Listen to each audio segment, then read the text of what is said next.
Siapakah Insinyur Salah Atia ini? Mengapa kematian beliau menggemparkan Kairo?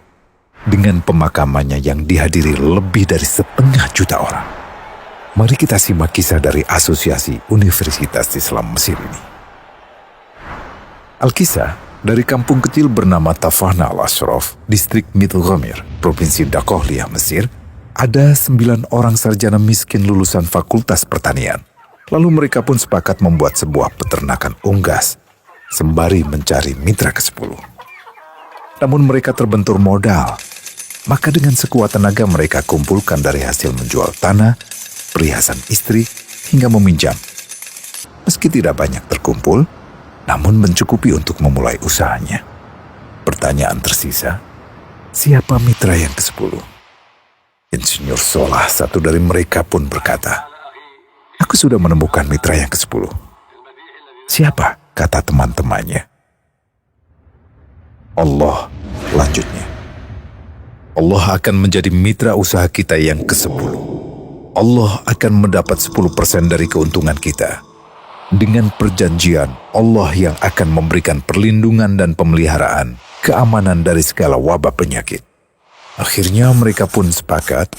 Kontrak kerjasama pun ditulis secara rinci dan dicatatkan ke notaris, lengkap dengan peran mitra ke-10 tersebut. Tak disangka, setelah 1 musim bisnis mereka langsung meroket, jauh dari yang dibayangkan sebelumnya. Lalu mereka pun kembali bersepakat menambah jatah keuntungan mitra ke-10 menjadi 20% di musim kedua, dan begitu seterusnya hingga mencapai 50%. Lalu bagaimana keuntungan mitra ke-10 itu dialokasikan? Dimulai dengan membangun sekolah dasar Islam putra, lalu lanjut putri, kemudian sekolah menengah putra, kemudian putri. Tambah lagi madrasah aliyah putra, lalu putri. Tapi karena keuntungan terus membanjir, akhirnya dibentuklah Baitul Mal.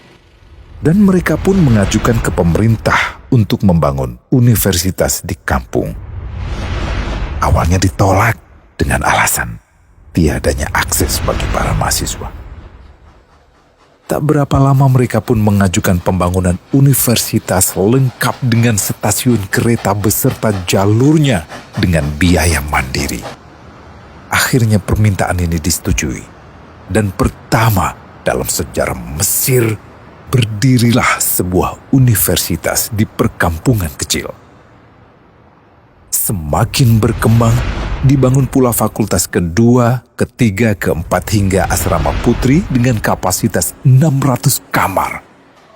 Lalu asrama putra dengan 1.000 kamar. Tiket kereta api pun digratiskan untuk memudahkan transportasi menuju kampung tersebut. Tak cukup hanya itu, dibangun Baitul Mal berikutnya hingga hilang kemiskinan di daerah tersebut. Dan program ini diduplikasi ke kampung-kampung lain hingga bisa dikatakan tak ada kampung yang disinggahi Insinyur Salah kecuali akan dibangun Baitul Mal untuk warga.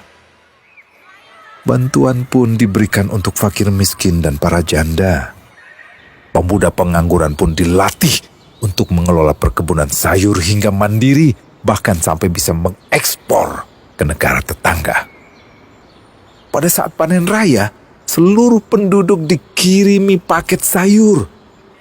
Di hari pertama Ramadan diadakan buka puasa bersama untuk seluruh penduduk desa.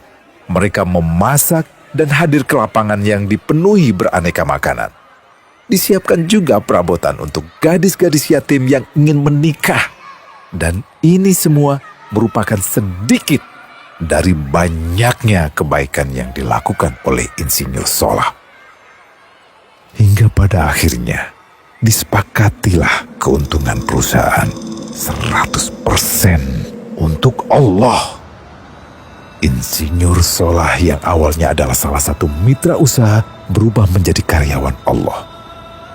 Dia hanya menerima gaji, namun dia memberikan Tuhannya syarat agar membuatnya hanya butuh kepadanya dan hanya meminta kepadanya. Inilah sosok Insinyur Salah Atia, aktor utama kisah menakjubkan ini. Keikhlasannya membuat ia sama sekali menolak terkenal di media massa. Dan kini, Meski orang yang melibatkan Allah ke dalam bisnisnya ini telah wafat, terbayang seluruh amal jariahnya yang selalu mengalir untuknya. Masya Allah. Pertanyaannya, akankah ini hanya menjadi sebatas kisah saja? Atau menjadi teladan bagi kita untuk mengikuti jejaknya?